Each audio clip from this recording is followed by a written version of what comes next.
ನಮಸ್ಕಾರ ಎಲ್ಲರಿಗೂ. ಕನ್ನಡದಿಂದ ಇಂಗ್ಲಿಷ್ ಕಲಿಯಿರಿ ಈ ವಿಡಿಯೋ ಸೀರೀಸ್ನ 10ನೆಯ ಪಾಠಕ್ಕೆ ತಮ್ಮೆಲ್ಲರಿಗೂ ಸ್ವಾಗತ.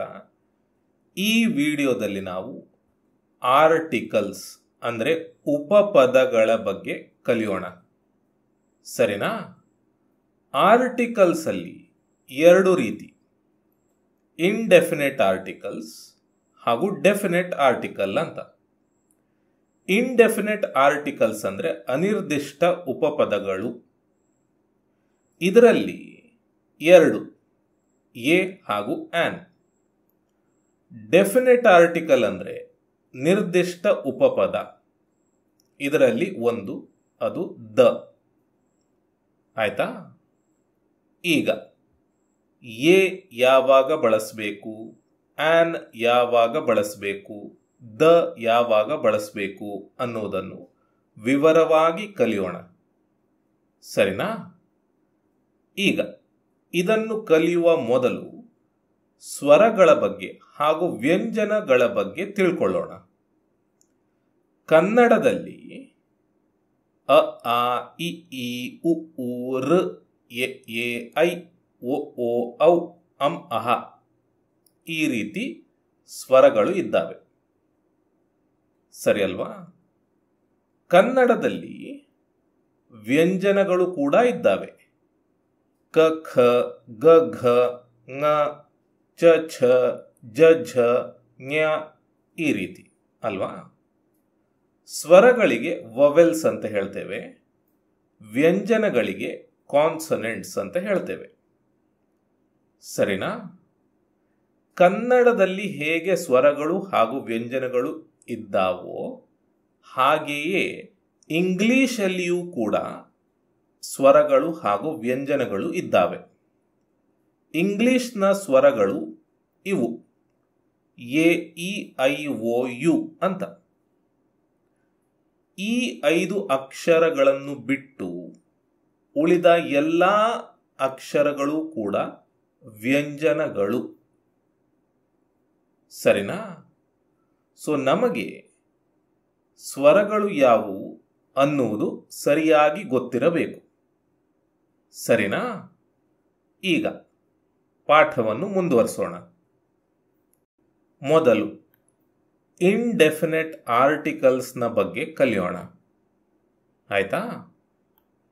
ನಾಮಪದಗಳ ಮೊದಲು ಒಬ್ಬ, ಒಬ್ಬಳು ಅಥವಾ ಒಂದು ಎನ್ನುವ ಪದಗಳಿಗೆ ಎ ಅಥವಾ ಆನ್ ಅನ್ನು ಬಳಸುತ್ತೇವೆ. ಆಯ್ತಾ? ಯಾವಾಗ ಎ ಬಳಸಬೇಕು, ಯಾವಾಗ ಆನ್ ಬಳಸಬೇಕು ಅದನ್ನು ನೋಡೋಣ. ಒಂದು ಇಂಗ್ಲಿಷ್ ನಾಮಪದವು ಕಾನ್ಸನೆಂಟ್ನಿಂದ ಆರಂಭವಾಗಿದ್ದರೆ ಅದನ್ನು ಒಂದು ಅಥವಾ ಒಬ್ಬ ಅಥವಾ ಒಬ್ಬಳು ಎಂದು ಹೇಳಲು ಎ ಅನ್ನು ಬಳಸುತ್ತೇವೆ. ಉದಾಹರಣೆಗೆ ಒಂದು ಪುಸ್ತಕ. ಒಂದು ಪುಸ್ತಕ ಅನ್ನೋದನ್ನು ಇಂಗ್ಲಿಷ್ನಲ್ಲಿ ಅ ಬುಕ್ ಅಂತ ಹೇಳ್ತೇವೆ. A book. ಇಲ್ಲಿ ಯಾಕೆ ಎ ಅಕ್ಷರವನ್ನು ಆಯ್ಕೆ ಮಾಡಿದ್ವಿ ಅಂದರೆ ಈ ನಾಮಪದ ಇದೆಯಲ್ಲ, ಇದು ಬಿ ಅಕ್ಷರದಿಂದ ಶುರುವಾಗಿದೆ. ಬಿ ಅಕ್ಷರ ವ್ಯಂಜನ ಇಂಗ್ಲಿಷ್ನಲ್ಲಿ ಕಾನ್ಸನೆಂಟ್. ಇದು ಕಾನ್ಸನೆಂಟ್ ಆದ ಕಾರಣ ಒಂದು ಅಂತ ಹೇಳಲಿಕ್ಕೆ ಎ ಅನ್ನು ಬಳಸಿದ್ದೇವೆ. ಆಯ್ತಾ? ಒಂದು ಇಂಗ್ಲಿಷ್ ನಾಮಪದವು ಕಾನ್ಸನೆಂಟ್ನಿಂದ ಆರಂಭವಾದರೆ ಅದನ್ನು ಒಂದು ಅಥವಾ ಒಬ್ಬ ಅಥವಾ ಒಬ್ಬಳು ಅಂತ ಹೇಳಲಿಕ್ಕೆ ಎ ಅನ್ನು ಬಳಸುತ್ತೇವೆ. ಇಲ್ಲಿ ಕಾನ್ಸನೆಂಟ್ ಇಂದ ಶುರುವಾಗಿದೆ, ಹಾಗಾಗಿ ಎ ಬಳಸಿದ್ದೇವೆ. ಆಯ್ತಾ? ನೆಕ್ಸ್ಟ್, ಒಂದು ಲೇಖನಿ, ಅ ಪೆನ್. ಇಲ್ಲಿ ಎ ಅಕ್ಷರವನ್ನು ಯಾಕೆ ಬಳಸಿದ್ದೇವೆ ಅಂದರೆ ಪೆನ್ ಪದವು ಪಿ ಅಕ್ಷರದಿಂದ ಶುರುವಾಗ್ತಾ ಇದೆ ಅಲ್ವಾ? ಪಿ ಕಾನ್ಸನೆಂಟ್, ಹಾಗಾಗಿ ಎ ಅನ್ನು ಬಳಸಿದ್ದೇವೆ. ನೆಕ್ಸ್ಟ್, ಒಂದು ಝೀಬ್ರಾ. ಅ ಝೀಬ್ರಾ. ಝೀಬ್ರಾ ಝೆಡ್ ಅಕ್ಷರದಿಂದ ಶುರುವಾಗಿದೆ. ಝೆಡ್ ಒಂದು ಕಾನ್ಸನೆಂಟ್ ವ್ಯಂಜನ, ಹಾಗಾಗಿ ಎ ಅಕ್ಷರವನ್ನು ಬಳಸಿದ್ದೇವೆ. ಎ ಅಂದರೆ ಇಲ್ಲಿ ಒಂದು. ಒಂದು ಕಾಮನ ಬಿಲ್ಲು. ಅ ರೇನ್ಬೋ. ರೇನ್ಬೋ 6 ಅಕ್ಷರದಿಂದ ಶುರುವಾಗಿದೆ. 6 ಅಕ್ಷರ ಕಾನ್ಸನೆಂಟ್, ಹಾಗಾಗಿ ಒಂದು ಅಂತ ಹೇಳಲಿಕ್ಕೆ ಅ ಎ ಬಳಸಿದ್ದೇವೆ. ಆಯ್ತಾ? ಒಬ್ಬಳು ಹೆಂಗಸು. A woman. ವುಮನ್ ಡಬ್ಲ್ಯೂ ಅಕ್ಷರದಿಂದ ಶುರುವಾಗಿದೆ. ಡಬ್ಲ್ಯೂ ಅಕ್ಷರ ಕಾನ್ಸನೆಂಟ್, ಹಾಗಾಗಿ ಎ ಅಕ್ಷರವನ್ನು ಬಳಸಿದ್ದೇವೆ ಒಬ್ಬಳು ಅಂತ ಹೇಳಲಿಕ್ಕೆ. ಸರಿನಾ? ಇದು ನಿಯಮ. ನೆಕ್ಸ್ಟ್, ಒಂದು ಇಂಗ್ಲಿಷ್ ನಾಮಪದವು ವವೆಲ್ ನಿಂದ ಆರಂಭವಾಗಿದ್ದರೆ ಅದನ್ನು ಒಂದು ಅಥವಾ ಒಬ್ಬ ಅಥವಾ ಒಬ್ಬಳು ಅಂತ ಹೇಳಲಿಕ್ಕೆ ಆನ್ ಅನ್ನು ಬಳಸುತ್ತೇವೆ. ಉದಾಹರಣೆಗೆ, ಒಂದು ವಿಮಾನ. On airplane. ಇಲ್ಲಿ ಏರ್ಪ್ಲೇನ್ ಅನ್ನುವಂಥದ್ದು ಎ ಅಕ್ಷರದಿಂದ ಶುರುವಾಗಿದೆ. ಇದು ನಾಮಪದ. ಎ ಅಕ್ಷರ ವವೆಲ್, ಸ್ವರ, ಹಾಗಾಗಿ ಒಂದು ಅಂತ ಹೇಳಲಿಕ್ಕೆ ಆನ್ ಅನ್ನು ಬಳಸಿದ್ದೇವೆ. ಆಯ್ತಾ? ನೆಕ್ಸ್ಟ್, ಒಂದು ಆನೆ. On elephant. ಎಲಿಫೆಂಟ್ ಅನ್ನುವಂಥದ್ದು ಈ ಅಕ್ಷರದಿಂದ ಶುರುವಾಗಿದೆ. ಇದು ಸ್ವರ, ಹಾಗಾಗಿ ಒಂದು ಅಂತ ಹೇಳಲಿಕ್ಕೆ ಆನ್ ಅನ್ನು ಬಳಸಿದ್ದೇವೆ. ಆಯ್ತಾ? ನೆಕ್ಸ್ಟ್, ಒಂದು ice cream. On ice cream. I ಅಕ್ಷರದಿಂದ ಶುರುವಾಗಿದೆ ಐಸ್ ಕ್ರೀಮ್ ಅನ್ನುವಂಥದ್ದು. ಐ ಅಕ್ಷರ ಸ್ವರ, ಹಾಗಾಗಿ ಆನ್ ಅನ್ನು ಬಳಸಿದ್ದೇವೆ. ನೆಕ್ಸ್ಟ್, ಒಂದು ಆಕ್ಟೋಪಸ್. On octopus. ಓ ಅಕ್ಷರದಿಂದ ಶುರುವಾಗಿದೆ ಆಕ್ಟೋಪಸ್ ಅನ್ನುವಂಥದ್ದು. ಇದು ಸ್ವರ, ಹಾಗಾಗಿ ಆನ್ ಅನ್ನು ಬಳಸಿದ್ದೇವೆ. ನೆಕ್ಸ್ಟ್, ಒಂದು ಕೊಡೆ ಅಥವಾ ಒಂದು ಛತ್ರಿ. On umbrella. ಇಲ್ಲಿ ಯು ಅಕ್ಷರದಿಂದ ಶುರುವಾಗಿದೆ. ಯು ಅಕ್ಷರ ಸ್ವರ, ಹಾಗಾಗಿ ಆನ್ ಅನ್ನು ಬಳಸಿದ್ದೇವೆ. ಸರಿನಾ? ಸೊ ಇದು ನಿಯಮ. ಈಗ ಒಂದು ಉಪಾಯ ಅಂದರೆ ಒಂದು ಟ್ರಿಕ್ ಹೇಳ್ಕೊಡ್ತೇನೆ. ಎ ಆಯ್ಕೆ ಮಾಡಬೇಕಾ ಆನ್ ಆಯ್ಕೆ ಮಾಡಬೇಕಾ ಅಂತ ನಿರ್ಧಾರ ಮಾಡಲಿಕ್ಕೆ. ಆಮೇಲೆ ಈ ಟ್ರಿಕ್ ಎಲ್ಲಿ ಉಪಯೋಗಕ್ಕೆ ಬರ್ತದೆ ಅನ್ನೋದನ್ನು ಹೇಳ್ತೇನೆ. ಸರಿನಾ? ಈಗ ಟ್ರಿಕ್. ಮ್ಯಾನ್ ಅಂತ ಉಂಟು. ಮ್ಯಾನ್ನ ಹಿಂದೆ ಎ ಬಳಸಬೇಕಾ ಆನ್ ಬಳಸಬೇಕಾ ಅಂತ ನಿರ್ಧಾರ ಮಾಡಬೇಕು ಅಂತಾದರೆ ಈ ಮ್ಯಾನ್ ಅನ್ನು ಕನ್ನಡದಲ್ಲಿ ಹೇಗೆ ಬರೀತೇವೆ ಅಂತ ಮನಸ್ಸಲ್ಲಿ ಯೋಚನೆ ಮಾಡಿ. ಮ್ಯಾನ್ ಅನ್ನು ಈ ರೀತಿ ಬರಿತೇವೆ ಅಲ್ವಾ? ಮ್ಯಾನ್ ಅಂತ. ಸರಿ ಅಲ್ವಾ? ಮ ಅಕ್ಷರ ಕನ್ನಡದಲ್ಲಿ ಸ್ವರವ ವ್ಯಂಜನವ ಅಂತ ಯೋಚನೆ ಮಾಡಿ. ಮ ಅಕ್ಷರ ಕನ್ನಡದಲ್ಲಿ ವ್ಯಂಜನ ಅಲ್ವಾ? ಹಾಗಾಗಿ ಎ ಅನ್ನು ಬಳಸಿ ಮ್ಯಾನ್ ಪದದ ಜೊತೆ. ಆಯ್ತಾ? ನೆಕ್ಸ್ಟ್, ಎಗ್ ಉಂಟಿಲ್ಲಿ. ಇದರ ಜೊತೆ ಎ ಬಳಸಬೇಕಾ ಆನ್ ಬಳಸಬೇಕಾ ಅಂತ ನಿರ್ಧಾರ ಮಾಡಲಿಕ್ಕೆ ಇದನ್ನು ಇಂಗ್ಲಿಷ್ನಲ್ಲಿ ಅಲ್ಲ ಕನ್ನಡದಲ್ಲಿ ಹೇಗೆ ಬರಿತೇವೆ ಅನ್ನೋದನ್ನು ಮನಸ್ಸಿನಲ್ಲಿ ಯೋಚನೆ ಮಾಡಿ. ಎಗ್ ಅನ್ನು ಈ ರೀತಿ ಬರಿತೇವೆ. ಇಲ್ಲಿ ನೋಡಿ, ಎಗ್ಗನ್ನು ಕನ್ನಡಕ್ಕೆ ಅನುವಾದ ಮಾಡಿ ಮೊಟ್ಟೆ ಅಂತ ಬರೆಯುವುದಲ್ಲ. ಎಗ್ ಪದವನ್ನೇ ಇಂಗ್ಲಿಷ್ನಲ್ಲಿ ಹೇಗೆ ಬರೆಯುವುದು ಅಂತ ಮನಸ್ಸಲ್ಲಿ ಯೋಚನೆ ಮಾಡಿ. ಎಗ್ ಪದವನ್ನು ಈ ರೀತಿ ಬರಿತೇವೆ. ಆಯ್ತಾ? ಈಗ ಈ ಪದ ಎ ಅಕ್ಷರದಿಂದ ಶುರುವಾಗಿದೆ ಅಲ್ವಾ? ಎ ಅಕ್ಷರ ಕನ್ನಡದಲ್ಲಿ ಸ್ವರ. ಹಾಗಾಗಿ ನಾವು ಇಲ್ಲಿ ಆನ್ ಅನ್ನು ಬಳಸಬೇಕು. ಯಾವುದ್ರ ಜೊತೆ? ಎಗ್ನ ಜೊತೆ. ಆಯ್ತಾ? ನೆಕ್ಸ್ಟ್ ರೂಮ್ ಅಂತ ಇದೆ. ರೂಮ್ ಅಂದರೆ ಕೋಣೆ. ನಮಗೆ ಕನ್ನಡದ ಅನುವಾದ ಬೇಡ. ರೂಮ್ ಪದವನ್ನೇ ಇಂಗ್ಲಿಷ್ನಲ್ಲಿ ಹೇಗೆ ಬರಿತೇವೆ ಅನ್ನೋದನ್ನು ಯೋಚನೆ ಮಾಡಿ. ಈ ರೀತಿ ಬರಿತೇವೆ ಅಲ್ವಾ? ಈಗ ರ ಅಕ್ಷರ ಸ್ವರವ ವ್ಯಂಜನವ ಕನ್ನಡದಲ್ಲಿ ಅಂತ ಯೋಚನೆ ಮಾಡಿ. ಇದು ವ್ಯಂಜನ. ಹಾಗಾಗಿ ಎ ಅಕ್ಷರವನ್ನು ಅಥವಾ ಎ ಪದವನ್ನು ಇದರ ಜೊತೆ ಬಳಸಬೇಕು. ರೂಮ್ನ ಜೊತೆ ಅಂದರೆ ಅ ರೂಮ್ ಅಂತ ಹೇಳಬೇಕು. ಸರಿನಾ? Next idea. ಈ ಪದವನ್ನು ಕನ್ನಡದಲ್ಲಿ ಹೇಗೆ ಬರೆಯುವುದು ಅಂತ ಯೋಚನೆ ಮಾಡಿ. ಈ ರೀತಿ ಬರಿತೇವೆ. ಐ ಅಕ್ಷರದಿಂದ ಶುರುವಾಗಿದೆ.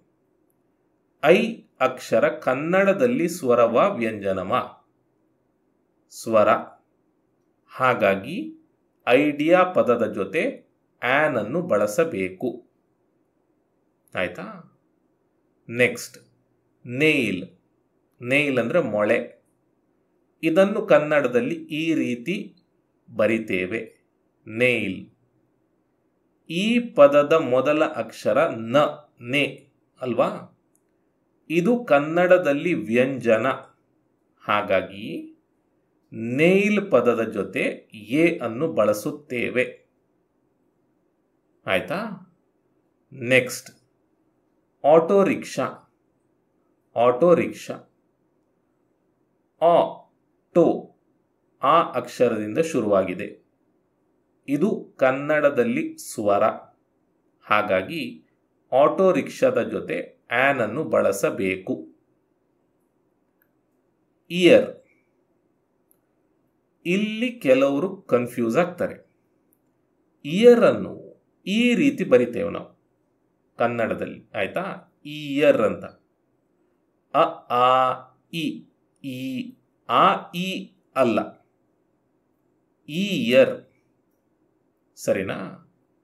ಅ ಆ ಇ ಆ ಇ ಅಲ್ಲ, ಇಯರ್.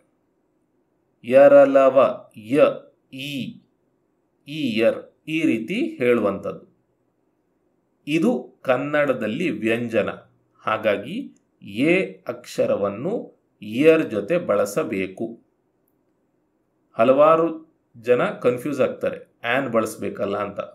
ಹಾಗಲ್ಲ, ಇದರ ಜೊತೆ ಅ ಎ ಬಳಸಬೇಕು. ಅ ಇಯರ್ ಒಂದು ವರ್ಷ ಅಂತ. ಸರಿನಾ? ಸೊ ಇದು ಟ್ರಿಕ್. ಇದು ನಿಮಗೆ ಎಲ್ಲಿ ಸಹಾಯ ಮಾಡ್ತದೆ ಅಂದರೆ ಇಲ್ಲಿ. ಕೆಲವೊಮ್ಮೆ ವೊವೆಲ್ನಿಂದ ಪದ ಆರಂಭವಾಗಿದ್ದರೂ ಉಚ್ಚಾರದಲ್ಲಿ ಕಾನ್ಸನೆಂಟ್ನ ಧ್ವನಿ ಕೇಳಿ ಬರುತ್ತದೆ. ಉದಾಹರಣೆಗೆ ಒಂದು ವಿಶ್ವವಿದ್ಯಾನಿಲಯ. ಇದನ್ನು ಇಂಗ್ಲಿಷ್ನಲ್ಲಿ ಅ ಯೂನಿವರ್ಸಿಟಿ ಅಂತ ಹೇಳ್ತೇವೆ. A university. ಈಗ ನಿಯಮದ ಪ್ರಕಾರ ಅಂದರೆ ಇಂಗ್ಲಿಷ್ನ ನಿಯಮದ ಪ್ರಕಾರ ನಾಮಪದ ವೊವೆಲ್ನಿಂದ ಶುರುವಾದರೆ ಅದರ ಜೊತೆ ಆನ್ ಬಳಸಬೇಕು ಅಂತ ಹೇಳ್ತದೆ. ಸರಿ ಅಲ್ವಾ? ಇಲ್ಲಿ ಯು ಅಕ್ಷರ ವೊವೆಲ್. ಹಾಗಾಗಿ ಇದರ ಜೊತೆ ನಿಯಮದ ಪ್ರಕಾರ ಆನ್ ಅನ್ನು ಬಳಸಬೇಕು ಅಲ್ವಾ? ಆದರೆ ಅದು ತಪ್ಪು. ಯಾಕಂದರೆ ಈ ಪದ ವೊವೆಲ್ನಿಂದ ಶುರುವಾಗಿದ್ರೂ ಕೂಡ ಉಚ್ಚಾರ ಮಾಡುವಾಗ ಕಾನ್ಸನೆಂಟ್ನ ಧ್ವನಿ ಕೇಳಿ ಬರುತ್ತದೆ. ಹಾಗಾಗಿ ಇದರ ಜೊತೆ ಎ ಅನ್ನು ಬಳಸಬೇಕು. ಆಯ್ತಾ? ಈಗ ನಾನು ಹೇಳ್ಕೊಟ್ನಲ್ಲ ಟ್ರಿಕ್, ಆ ಟ್ರಿಕ್ಕನ್ನು ಇಲ್ಲಿ ಬಳಸಿದರೆ ನಿಮಗೆ ಎ ಬಳಸಬೇಕು ಅಂತ ಸುಲಭವಾಗಿ ಗೊತ್ತಾಗ್ತದೆ. ಅದು ಹೇಗೆ? ನಾನು ಏನು ಟ್ರಿಕ್ ಹೇಳಿಕೊಟ್ಟೆ? ಯೂನಿವರ್ಸಿಟಿ ಅನ್ನುವುದನ್ನು ಕನ್ನಡದಲ್ಲಿ ಹೇಗೆ ಬರಿತೀರಿ ಅನ್ನೋದನ್ನು ಯೋಚನೆ ಮಾಡಿ. ಯೂನಿವರ್ಸಿಟಿಯನ್ನು ಈ ರೀತಿ ಬರಿತೇವೆ ಅಲ್ವಾ? ಈಗ ಈ ಯು ಅನ್ನುವಂಥದ್ದು ಕನ್ನಡದಲ್ಲಿ ಸ್ವರವ ವ್ಯಂಜನವ? ವ್ಯಂಜನ ಅಲ್ವಾ? ಇದು ವ್ಯಂಜನ ಆದದ್ರಿಂದ ಇದರ ಜೊತೆ ಎ ಅನ್ನು ಬಳಸಬೇಕು ಅಷ್ಟೇ. ಆಯ್ತಾ? ಈ ನಿಯಮವನ್ನು ನೆನ್ಪಿಟ್ಕೊಳ್ಳುವ ಅಗತ್ಯವೇ ಇಲ್ಲ ಟ್ರಿಕ್ಕನ್ನು ಬಳಸಿದರೆ. ಇನ್ನೊಂದು ಉದಾಹರಣೆ, ಒಂದು ಮೂತ್ರದಾನಿ ಅಂದರೆ ಮೂತ್ರ ಮಾಡ್ತೇವಲ್ಲ ವಾಶ್ರೂಮಲ್ಲಿ, ಟಾಯ್ಲೆಟಲ್ಲಿ ಮೂತ್ರ ಮಾಡುವ ಜಾಗಕ್ಕೆ ಮೂತ್ರದಾನಿ, ಆ ಯೂರಿನಲ್ ಅಂತ ಹೇಳ್ತೇವೆ. ಈಗ ಇಂಗ್ಲಿಷ್ನ ನಿಯಮದ ಪ್ರಕಾರ ಯೂರಿನಲ್ ಪದ ಯು ಅಕ್ಷರದಿಂದ ಶುರುವಾಗಿದೆ. ಯು ಅಕ್ಷರ ಸ್ವರ, ಹಾಗಾಗಿ ಇದರ ಜೊತೆ ಆನ್ ಬಳಸಬೇಕು. ಸರಿ ಅಲ್ವಾ? ಆದರೆ ಹಾಗೆ ಬಳಸಿದರೆ ತಪ್ಪಾಗ್ತದೆ. ಯಾಕಂದರೆ ಯೂರಿನಲ್ ಅನ್ನುವಂಥದ್ದು ಯು ಅಕ್ಷರದಿಂದ ಶುರುವಾದರೂ ಕೂಡ, ವವೆಲ್ನಿಂದ ಶುರುವಾದರೂ ಕೂಡ ಧ್ವನಿ ಕಾನ್ಸನೆಂಟ್ನದ್ದು. ಹಾಗಾಗಿ ಇದರ ಜೊತೆ ಎ ಬಳಸಬೇಕು. ಇದು ನಾವು ಟ್ರಿಕ್ ಉಂಟಲ್ಲ, ಟ್ರಿಕ್ ಕಲ್ತ್ವಲ್ಲ, ಆ ಟ್ರಿಕ್ಕನ್ನು ಬಳಸಿದರೆ ಗೊತ್ತಾಗ್ತದೆ. ಟ್ರಿಕ್ಕಲ್ಲಿ ಏನು ಮಾಡ್ತೇವೆ? ಇದನ್ನೇ ಕನ್ನಡದಲ್ಲಿ ಬರಿತೇವೆ ಅಲ್ವಾ? ಯೂರಿನಲ್ ಅಂತ. ಈಗ ಈ ಯು ಅನ್ನುವಂಥದ್ದು ಕನ್ನಡದ ಸ್ವರವ ವ್ಯಂಜನವ? ವ್ಯಂಜನ ಅಲ್ವಾ? ಹಾಗಾಗಿ ಇದರ ಜೊತೆ ಎ ಬಳಸಬೇಕು. ಸುಲಭವಾಗಿ ಗೊತ್ತಾಯಿತು ಅಲ್ವಾ? ನೆಕ್ಸ್ಟ್, ಒಬ್ಬ ಯುರೋಪಿಯನ್, ಅ ಯುರೋಪಿಯನ್. ಇಲ್ಲಿ ಯುರೋಪಿಯನ್ ಈ ಅಕ್ಷರದಿಂದ ಶುರುವಾಗಿದೆ, ಇದು ಸ್ವರ. ಆ ಲೆಕ್ಕದಲ್ಲಿ ಆನ್ ಅನ್ನು ಬಳಸಬೇಕು ಅಲ್ವಾ? ಅದು ತಪ್ಪು. ಎ ಬಳಸಬೇಕು. ಯಾಕಂದರೆ ಸ್ವರದಿಂದ ಶುರುವಾದರೂ ಇದು ಧ್ವನಿ ವ್ಯಂಜನದ್ದು. ಇದನ್ನು ನಾವು ಟ್ರಿಕ್ ಬಳಸಿ ಗೊತ್ತು ಮಾಡಿಕೊಳ್ಬಹುದು. ಈ ಪದವನ್ನು ಕನ್ನಡದಲ್ಲಿ ಹೇಗೆ ಬರಿತೇವೆ? ಹೀಗೆ ಅಲ್ವಾ? ಇದು ಯು, ಇದು ಕನ್ನಡದಲ್ಲಿ ಸ್ವರವ ವ್ಯಂಜನವ? ಇದು ವ್ಯಂಜನ. ಹಾಗಾಗಿ ಎ ಅಕ್ಷರವನ್ನು ಬಳಸಬೇಕು. ಅ ಯುರೋಪಿಯನ್. ಸರಿನಾ?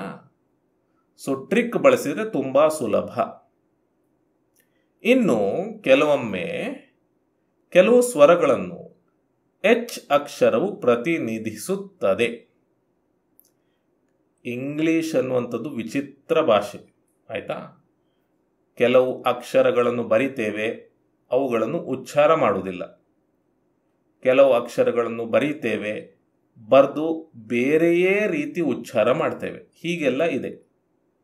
ಕನ್ನಡದಲ್ಲಿ ಹಾಗಲ್ಲ. ನಾವು ಏನು ಬರಿತೇವೋ ಅದನ್ನೇ ಹೇಳ್ತೇವೆ, ಉಚ್ಚಾರ ಮಾಡ್ತೇವೆ. ಹಾಗಾಗಿ ಇಂಗ್ಲಿಷ್ನ ಪದಗಳನ್ನು ಕೆಲವೊಮ್ಮೆ ತಪ್ಪಾಗಿ ಉಚ್ಚಾರ ಮಾಡಬಹುದು. ನೀವು, ನಾನು, ಎಲ್ಲರೂ. ಆಯಿತಾ?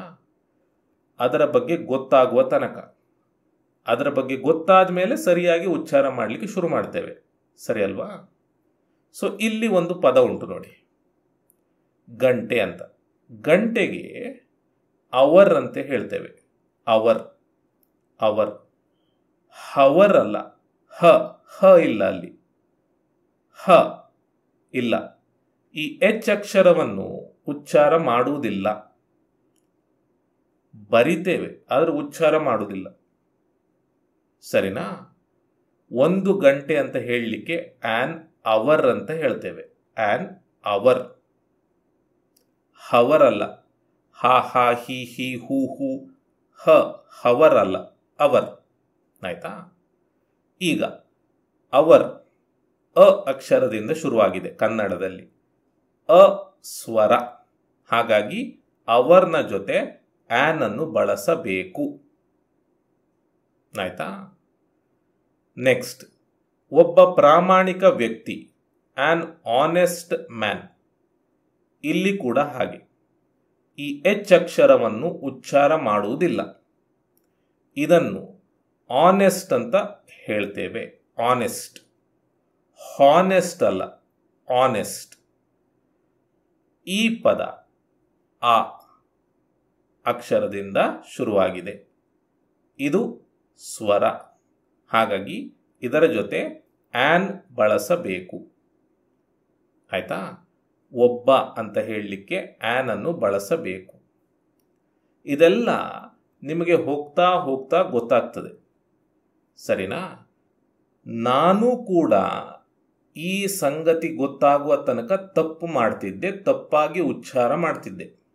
ಹವರ್ ಅಂತಲೇ ಹೇಳ್ತಿದ್ದೆ, ಹಾನೆಸ್ಟ್ ಮ್ಯಾನ್ ಅಂತಲೇ ಹೇಳ್ತಿದ್ದೆ. ನನಗೆ ಇನ್ನೊಬ್ಬರು ತಿಳಿದವರು ಹೇಳಿದಾಗ ಗೊತ್ತಾಯಿತು ಎಚ್ ಅಕ್ಷರವನ್ನು ಉಚ್ಚಾರ ಮಾಡಬಾರ್ದು ಅಂತ. ಆಮೇಲಿಂದ ನಾನು ನನ್ನನ್ನು ಸರಿ ಮಾಡಿಕೊಂಡೆ ಅಷ್ಟೇ. ಆಯಿತಾ? ಸೊ ನೀವು ಕೂಡ ಹಾಗೆ ಗೊತ್ತಾದ ಮೇಲೆ ಸರಿ ಮಾಡ್ಕೊಳ್ಳಿ ಅಷ್ಟೇ. ಅಲ್ಲಿಯ ತನಕ ತಪ್ಪು ಹೇಳಿದರೆ ಏನೂ ತೊಂದರೆ ಇಲ್ಲ, ಸರಿನಾ? ಈಗ ಈ ಎ ಹಾಗೂ ಆನ್ ಅನ್ನು ನಾವು ಕೌಂಟೇಬಲ್ ನೌನ್ಸ್ಗಳ ಜೊತೆ ಮಾತ್ರ ಬಳಸುತ್ತೇವೆ. ಅನ್ಕೌಂಟೇಬಲ್ ನೌನ್ಸ್ಗಳ ಜೊತೆ ಬಳಸುವುದಿಲ್ಲ. ಆಯ್ತಾ? ಅ ಬಾಯ್, ಒಬ್ಬ ಹುಡುಗ. ಅ ಚೈಲ್ಡ್, ಒಂದು ಮಗು. ಅ ಬ್ರಿಡ್ಜ್, ಒಂದು ಸೇತುವೆ. ಅ ಸಿಟಿ, ಒಂದು ಪಟ್ಟಣ. ಈ ರೀತಿ ಇಲ್ಲಿ ನಾವು ಅ ವಾಟರ್, ಒಂದು ನೀರು ಅಂತ ಹೇಳೋದಿಲ್ಲ. ಅ ಆಂಗರ್ ಅಥವಾ ಆನ್ ಆಂಗರ್, ಒಂದು ಕೋಪ ಅಂತ ಹೇಳುವುದಿಲ್ಲ. ಅ ಡಾರ್ಕ್, ಒಂದು ಕತ್ತಲೆ ಅಂತ ಹೇಳುವುದಿಲ್ಲ, ಸರಿನಾ? ಸೊ ಅನ್ಕೌಂಟೇಬಲ್ ನೌನ್ಸ್ನ ಜೊತೆ ನಾವು ಎ ಹಾಗೂ ಆನ್ ಅನ್ನು ಬಳಸುವುದಿಲ್ಲ. ಈಗ ಅ ವಾಟರ್ ಬಾಟಲ್ ಅಂತ ಹೇಳಬಹುದು, ಅಂದರೆ ಒಂದು ನೀರಿನ ಬಾಟಲ್ ಅಂತ ಹೇಳಬಹುದು. ಅ ಡಾರ್ಕ್ ರೂಮ್ ಅಂತ ಹೇಳಬಹುದು, ಅಂದರೆ ಒಂದು ಕತ್ತಲೆ ಕೋಣೆ ಅಂತ ಹೇಳಬಹುದು. ಆಯ್ತಾ? ಅದು ಬೇರೆ, ಅದ್ರ ಬಗ್ಗೆ ನಾನು ಮಾತನಾಡ್ತಾ ಇಲ್ಲ ಈಗ. ಒಂದು ನೀರು, ಒಂದು ಕೋಪ, ಒಂದು ಕತ್ತಲೆ ಅಂತ ನಾವು ಹೇಳೋದಿಲ್ಲ ಅಲ್ವಾ?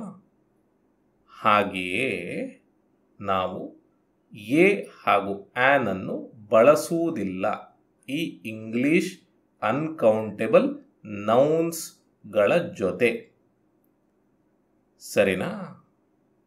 ನೆಕ್ಸ್ಟ್, ಡೆಫಿನೆಟ್ ಆರ್ಟಿಕಲ್ ಅಂದರೆ ನಿರ್ದಿಷ್ಟ ಉಪಪದ.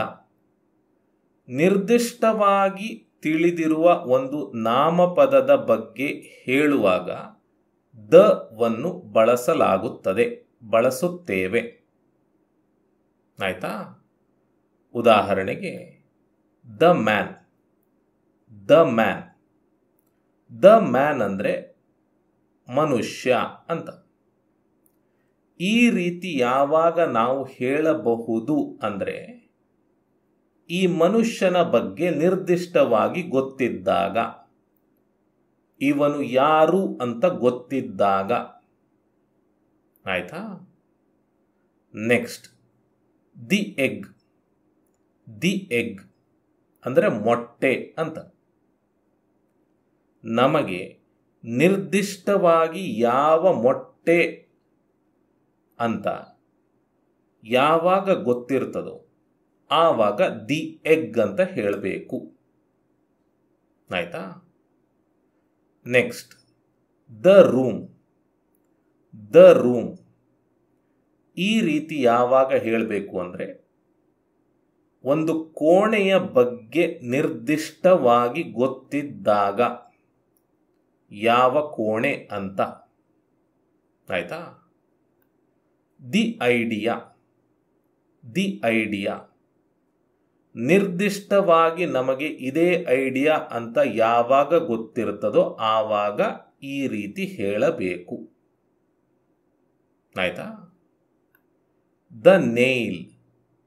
ದ ನೇಲ್ ಅಂದರೆ ನಮಗೆ ಯಾವಾಗ ಒಂದು ಮೊಳೆಯ ಬಗ್ಗೆ ಇದೇ ಮೊಳೆ ಅಂತ ಗೊತ್ತಿರ್ತದೋ ಆವಾಗ ಈ ರೀತಿ ಹೇಳಬೇಕು. ಆಯ್ತಾ? ಇಲ್ಲಿ ದ ಎರಡು ರೀತಿ ನಾವು ಉಚ್ಚಾರ ಮಾಡ್ತೇವೆ. ಯಾವುದನ್ನ? ಇದೇ ಪದವನ್ನು THE ಉಂಟಲ್ಲ ಇಲ್ಲಿ, ಇದೇ ಪದವನ್ನು ದಿ ಹಾಗೂ ದ ಎರಡು ರೀತಿ ಉಚ್ಚಾರ ಮಾಡ್ತೇವೆ. ದ ಯಾವಾಗ ಉಚ್ಚಾರ ಮಾಡ್ತೇವೆ ಅಥವಾ ದ ಅಂತ ಯಾವಾಗ ಉಚ್ಚಾರ ಮಾಡ್ತೇವೆ ಅಂದರೆ ನೆಕ್ಸ್ಟ್ ಇರುವಂತಹ ನಾಮಪದ ಕಾನ್ಸೊನೆಂಟ್ ಅಂದರೆ ವ್ಯಂಜನದಿಂದ ಶುರುವಾದಾಗ. ಇಲ್ಲಿ ಮ್ಯಾನ್ ಮ ವ್ಯಂಜನ, ಹಾಗಾಗಿ ದ ಅಂತ ಉಚ್ಚಾರ ಮಾಡ್ತೇವೆ. ಇಲ್ಲಿ ರೂಮ್ ರ ವ್ಯಂಜನ, ಹಾಗಾಗಿ ದ ಅಂತ ಉಚ್ಚಾರ ಮಾಡ್ತೇವೆ. ಇಲ್ಲಿ ನೇಲ್ ನ ವ್ಯಂಜನ, ಹಾಗಾಗಿ ದ ಅಂತ ಉಚ್ಚಾರ ಮಾಡ್ತೇವೆ. ಆಯ್ತಾ? ಸ್ವರ ಇದ್ದಾಗ ದಿ ಅಂತ ಉಚ್ಚಾರ ಮಾಡ್ತೇವೆ. ಇಲ್ಲಿ ಎಗ್ ಎ ಸ್ವರ, ಹಾಗಾಗಿ ದಿ ಅಂತ ಉಚ್ಚಾರ ಮಾಡ್ತೇವೆ. ಇಲ್ಲಿ ಐಡಿಯಾ ಐ ಸ್ವರ, ಹಾಗಾಗಿ ದಿ ಅಂತ ಉಚ್ಚಾರ ಮಾಡ್ತೇವೆ. ಆಯ್ತಾ? ಬರೆಯುವುದು ಹೀಗೆ, ಬರೆಯುವುದರಲ್ಲಿ ಏನು ವ್ಯತ್ಯಾಸ ಇಲ್ಲ. ಉಚ್ಚಾರ ಮಾಡುವಾಗ ದ ಮತ್ತೆ ದಿ ಅಂತ ಇರ್ತದೆ. ಸರಿನಾ? ಈಗ ಇನ್ನೊಂದಷ್ಟು ಉದಾಹರಣೆ ವಾಕ್ಯಗಳನ್ನು ಕೊಟ್ಟು ಯಾವಾಗ ದಿ ಅನ್ನು ಬಳಸುತ್ತೇವೆ ಅಂತ ನಿಮಗೆ ಅರ್ಥ ಮಾಡಿಸ್ತೇನೆ. ಸರಿನಾ? ಮೊದಲ ವಾಕ್ಯ, ನನಗೆ ಒಂದು ಕಲ್ಲು ಕೊಡು. ಕಲ್ಲು ಭಾರವಾಗಿರಬೇಕು. Give me a stone. The stone must be heavy. ಈ ರೀತಿ ನಾವು ಇಂಗ್ಲಿಷ್ನಲ್ಲಿ ಹೇಳ್ತೇವೆ. ಇಂಗ್ಲಿಷ್ನಲ್ಲಿ ಹೇಗೆ ವಾಕ್ಯ ರಚಿಸುವುದು ಇದ್ರ ಬಗ್ಗೆ ತಲೆಬಿಸಿ ಮಾಡಬೇಡಿ, ಮುಂದೆ ಹೇಳ್ಕೊಡ್ತೇನೆ. ಆಯ್ತಾ? ಇಲ್ಲಿ ನೋಡಿ, ಎ ಬಳಸಿದ್ದೇವೆ ಸ್ಟೋನ್ ಪದದ ಮೊದಲು. ಇಲ್ಲಿ ನೋಡಿ, ದ ಬಳಸಿದ್ದೇವೆ ಸ್ಟೋನ್ ಪದದ ಮೊದಲು. ಸರಿ ಅಲ್ವಾ? ಇದು ಯಾಕೆ ಅರ್ಥ ಮಾಡಿಕೊಳ್ಳೋಣ. ಈ ವಾಕ್ಯಗಳನ್ನು ನಾನು ನಿಮಗೆ ಹೇಳ್ತಾ ಇದ್ದೇನೆ ಅಂತ ತಿಳ್ಕೊಳ್ಳಿ. ಈ ವಾಕ್ಯಗಳನ್ನು ನಾನು ನಿಮಗೆ ಹೇಳ್ತಾ ಇದ್ದೇನೆ. ನನಗೆ ಒಂದು ಕಲ್ಲು ಕೊಡು. ಕಲ್ಲು ಭಾರವಾಗಿರಬೇಕು ಅಂತ. ಮೊದಲ ವಾಕ್ಯ ನೋಡಿ, ನನಗೆ ಒಂದು ಕಲ್ಲು ಕೊಡು. ಇದನ್ನು ನಾನು ನಿಮಗೆ ಹೇಳುವಂಥದ್ದು. ಇದರ ಅರ್ಥ ಏನಂದ್ರೆ, ನನಗೆ ಯಾವುದಾದ್ರೂ ಒಂದು ಕಲ್ಲು ಕೊಡು ಅಂತ. ಯಾವ ಕಲ್ಲು ಅಂತ ನಾನು ಹೇಳ್ತಾ ಇಲ್ಲ, ಯಾವುದಾದ್ರೂ ಕಲ್ಲು ಕೊಡು ಅಂತ ಹೇಳ್ತಾ ಇದ್ದೇನೆ. ಯಾವ ಕಲ್ಲು ಅಂತ ನನಗೂ ಗೊತ್ತಿಲ್ಲ, ನಿಮಗೂ ಗೊತ್ತಿಲ್ಲ. ಯಾವುದಾದ್ರೂ ಒಂದು ಕಲ್ಲನ್ನು ನೀವು ನನಗೆ ಕೊಟ್ರಾಯ್ತು ಅಷ್ಟೇ. ಸರಿನಾ?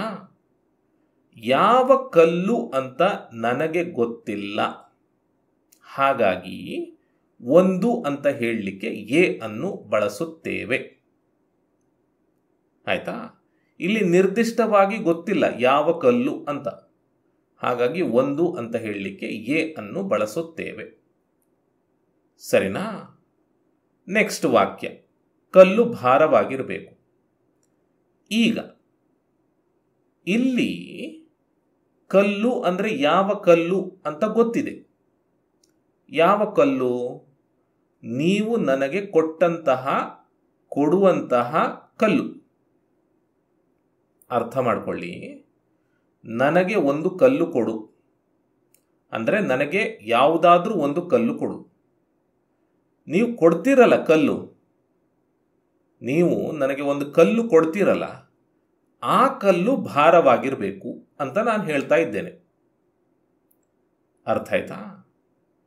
ಇಲ್ಲಿ ನಾವು ಹೇಳ್ತಾ ಇರುವಂಥದ್ದು ಯಾವುದಾದ್ರೂ ಒಂದು ಕಲ್ಲು ಅಂತ. ಇಲ್ಲಿ ನಾವು ಹೇಳ್ತಾ ಇರುವಂಥದ್ದು ನೀವು ಕೊಡುವಂತಹ ಕಲ್ಲು ಅಂತ. ಅಂದರೆ ನಮಗೆ ಗೊತ್ತಿದೆ, ಅಂದರೆ ನನಗೆ ಗೊತ್ತಿದೆ ನಿರ್ದಿಷ್ಟವಾಗಿ ಯಾವ ಕಲ್ಲು ಅಂತ. ಯಾವ ಕಲ್ಲು? ನೀವು ನನಗೆ ಕೊಡುವ ಕಲ್ಲು. ನನಗೆ ನಿರ್ದಿಷ್ಟವಾಗಿ ಯಾವ ಕಲ್ಲು ಅಂತ ಗೊತ್ತಿದೆ, ಹಾಗಾಗಿ ಇಲ್ಲಿ ದ ಅನ್ನು ಬಳಸುತ್ತಿದ್ದೇವೆ. ಇಲ್ಲಿ ಯಾವುದಾದ್ರೂ ಒಂದು ಕಲ್ಲು ಕೊಡಿ ಅಂತ ಹೇಳುವಂಥದ್ದು. ಇಲ್ಲಿ ನೀವು ಕೊಡ್ತೀರಲ್ಲ, ಆ ಕಲ್ಲು ಭಾರವಾಗಿರಬೇಕು ಅಂತ ಹೇಳುವಂಥದ್ದು. ನೀವು ಕೊಡುವಂತಹ ಕಲ್ಲು, ಸೊ ನಿರ್ದಿಷ್ಟವಾಗಿ ಗೊತ್ತಿದೆ ಯಾವ ಕಲ್ಲು ಅಂತ, ನೀವು ಕೊಡುವಂತಹ ಕಲ್ಲು ಅಂತ. ಸೊ ಯಾವಾಗ ನಮಗೆ ಯಾವುದಾದ್ರೂ ಬಗ್ಗೆ, ಯಾವುದೋ ವಸ್ತುವಿನ ಬಗ್ಗೆ ನಿರ್ದಿಷ್ಟವಾಗಿ ಗೊತ್ತಿರ್ತದೋ ಆವಾಗ ವನ್ನು ಬಳಸುತ್ತೇವೆ. ಆಯ್ತಾ? ಇನ್ನೊಂದು ಉದಾಹರಣೆ. ಅವನು ಒಂದು ಪೆನ್ ಖರೀದಿಸಿದ. Pen ಅಗ್ಗವಾಗಿತ್ತು. He bought a pen. The pen was cheap. ಆಯ್ತಾ? ಅವನು ಒಂದು ಪೆನ್ ಖರೀದಿಸಿದ ಅಂದರೆ ಅವನು ಯಾವುದೋ ಒಂದು ಪೆನ್ ಖರೀದಿಸಿದ. ಆ ಪೆನ್ನು ಈ ಪೆನ್ನು ಅಂತಲ್ಲ, ಅವನು ಒಂದು ಪೆನ್ ಖರೀದಿಸಿದ ಅಷ್ಟೇ ಇಲ್ಲಿ ಹೇಳ್ತಾ ಇರುವಂಥದ್ದು. ಯಾವ ಪೆನ್ ಅದು ನಿರ್ದಿಷ್ಟವಾಗಿ ಹೇಳ್ತಾ ಇಲ್ಲ. ಹಾಗಾಗಿ ಒಂದು ಅಂತ ಹೇಳಲಿಕ್ಕೆ ಎ ಅನ್ನು ಬಳಸಿದ್ದೇವೆ. ಅವನು ಒಂದು ಪೆನ್ ಖರೀದಿಸಿದ ಅಷ್ಟೇ. ಒಂದು ಅಂದರೆ ಎ. Next, pen ಅಗ್ಗವಾಗಿತ್ತು. ಇಲ್ಲಿ ನಮಗೆ ಗೊತ್ತಿದೆ ಯಾವ ಪೆನ್ ಅಂತ. ಯಾವ ಪೆನ್? ಅವನು ಖರೀದಿಸಿದಂತಹ ಪೆನ್. ಅವನು ಖರೀದಿಸಿದ ಪೆನ್ ಅಗ್ಗವಾಗಿತ್ತು. ಇಲ್ಲಿ ನಮಗೆ ನಿರ್ದಿಷ್ಟವಾಗಿ ಗೊತ್ತಿದೆ ಯಾವ ಪೆನ್ ಅಂತ. ಅವನು ಖರೀದಿಸಿದ ಪೆನ್ ಅಂತ. ಹಾಗಾಗಿ ಇಲ್ಲಿ ಪೆನ್ನ ಮೊದಲು ದ ಬಳಸಿದ್ದೇವೆ. ಅರ್ಥ ಆಯ್ತಾ? ಇಲ್ಲಿ ಒಂದು ಪೆನ್, ಇಲ್ಲಿ ಖರೀದಿಸಿದ ಪೆನ್ ಅಂತ. ಸರಿನಾ? ಖರೀದಿಸಿದ ಪೆನ್ ಅಂತ ಇಲ್ಲೆಲ್ಲೂ ಇಲ್ಲ, ಆದರೆ ಇದನ್ನು ಓದಿದಾಗ ನಮಗೆ ಅರ್ಥ ಆಗ್ತದೆ. ಸರಿ ಅಲ್ವಾ? ಇನ್ನೊಂದು ಉದಾಹರಣೆ. ನಾನು ಒಂದು ಮೀನು ತಿಂದೆ. ಮೀನು ರುಚಿಯಾಗಿತ್ತು. I ate a fish. The fish was tasty. ಇಲ್ಲಿ ನಾನು ಒಂದು ಮೀನು ತಿಂದೆ. ಯಾವ ಮೀನು ತಿಂದೆ ಗೊತ್ತಿಲ್ಲ. ನಾನು ಹೋದೆ ಹೋಟ್ಲಿಗೆ, ಒಂದು ಮೀನು ಊಟ ಕೊಡಿ ಅಂತ ಹೇಳಿದೆ. ಅವರು ತಂದು ಕೊಟ್ಟರು. ನಾನು ಒಂದು ಮೀನು ತಿಂದೆ ಅಷ್ಟೇ ಇವತ್ತು. ಆಯ್ತಾ? ಒಂದು ಮೀನು ಅಂದರೆ ಯಾವುದೋ ಒಂದು ಮೀನು ಅಂತ ಅರ್ಥ.